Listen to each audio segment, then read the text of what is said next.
Ulat panahon. Isa pong low pressure area ang namuo sa Philippine Sea at posibleng maging bagyong Krising sa Miyerkules ng gabi o Huwebes po ng umaga.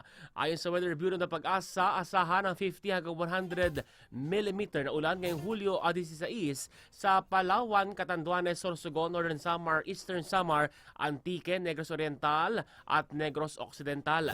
Maaari pong palakasin ng LPA ang habagat na magdudulot ng malakas na ulan sa kanlurang bahagi ng bansa sa mga susunod pong araw.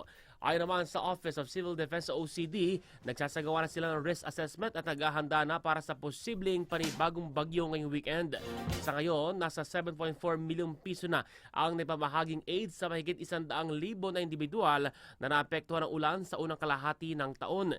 Tansya po ng Pag-asa, aabot sa 11 hanggang 19 na bagyo ang inaasahang papasok ng Philippine Area of Responsibility o PAR sa mga susunod na buwan ng taon.